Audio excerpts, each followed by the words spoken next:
Hello friends, welcome to Preethi's delicacy. இன்றைக்கி நம்ம ப்ரீத்திஸ் டெலிகசியில் என்ன பார்க்க போகிறோன்னு பார்த்தீங்கன்னா எக் ஃப்ரைட் ரைஸ். இது வந்து பண்ணுறதுக்கு ரொம்பவே ஈஸி, ரொம்பவே சிம்பிள்.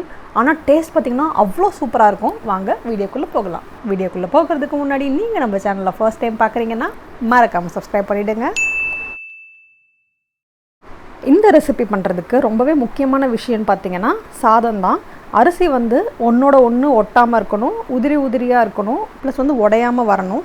இது எப்படி பண்ணுறதுன்னு பார்த்தீங்கன்னா, ஒரு பாத்திரத்தில் தண்ணி எடுத்துக்கோங்க. இது கூடவே ஒரு அரை டீஸ்பூன் அளவுக்கு உப்பு சேர்த்துக்கோங்க. இது கூட ஒரு டீஸ்பூன் அளவுக்கு எண்ணெய் ஆட் பண்ணிக்கோங்க. எண்ணெய் சேர்க்கும் போது நம்மளோட அரிசி வந்து ஒன்றோட ஒன்று ஒட்டாமல் வரும். இது கூடவே ஏலக்காய், கிராம்பு, அன்னாசி பூ சேர்த்துக்கோங்க. இப்போது இதில் தண்ணி கொதிக்க ஆரம்பித்த உடனே நம்ம ஊற வச்சுருக்க அரிசியை இப்போ இதுக்குள்ளே சேர்த்துடலாம். நான் வந்து 1 கப் பாஸ்மதி ரைஸ் எடுத்துருக்கிறேன். அது வந்து ஒரு 200 கிராம் இருக்கும்.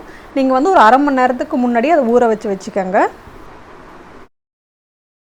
நம்ம ஏற்கனவே அரிசியை வந்து அரை மணி நேரத்துக்கு மேலே நல்லா ஊற வச்சுருக்கோம். அதனால் சாதம் பார்த்திங்கன்னா சீக்கிரமாக வெந்துடும்.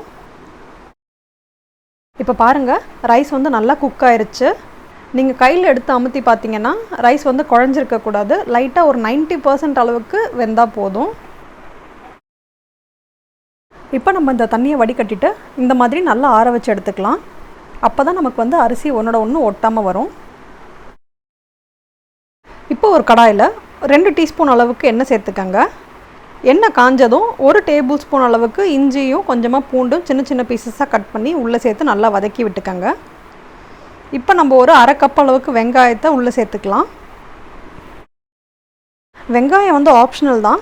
உங்களுக்கு வெங்காயம் வேண்டாம் அப்படின்னா நீங்கள் இதை ஸ்கிப் பண்ணிட்டு டேரெக்டாக வெஜிடபிள்ஸ் ஆட் பண்ணிக்கலாம். இப்போ நம்ம இந்த வெங்காயம் வதங்கிறதுக்காக ஒரு அரை டீஸ்பூன் அளவுக்கு உப்பு சேர்த்துக்கலாம்.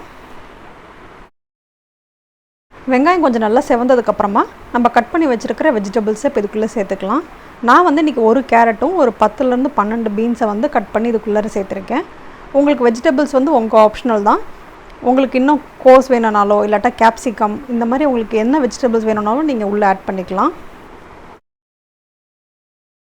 காய் வந்து ரொம்ப வதங்கணுன்ற அவசியம் இல்லை. ஒரு 2லேருந்து 3 நிமிஷம் வரைக்கும் வதங்கினா போகிறோம்.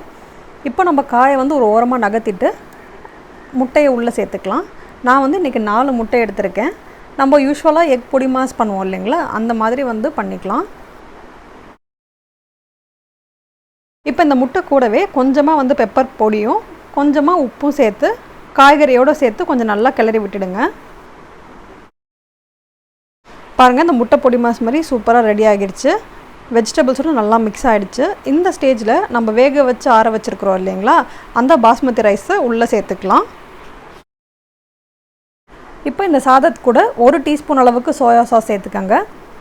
அப்புறம் 1 டீஸ்பூன் அளவுக்கு ரெட் சில்லி சாஸ் சேர்த்துக்கங்க. இதுக்கு பதிலாக நீங்கள் வந்து ரெட் சில்லி பவுடர் கூட சேர்த்துக்கலாம். அப்புறமா ஒரு அரை டீஸ்பூன் அளவுக்கு கரம் மசாலா சேர்த்துக்கங்க. கடைசியாக கொஞ்சமாக உப்பு சேர்க்கும் போது நீங்கள் கொஞ்சம் பார்த்து சேர்த்துக்கங்க. ஏன்னா நம்ம அரிசி வேக வைக்கும் போதும் உப்பு போட்டோம், முட்டை வதக்கும் போதும் உப்பு போட்டோம். அதனால் உப்பு வந்து செக் பண்ணிவிட்டு பார்த்து போட்டுக்கோங்க.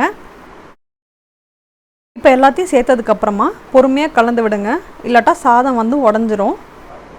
கொஞ்சம் ஜென்டிலாக மிக்ஸ் பண்ணுங்கள்.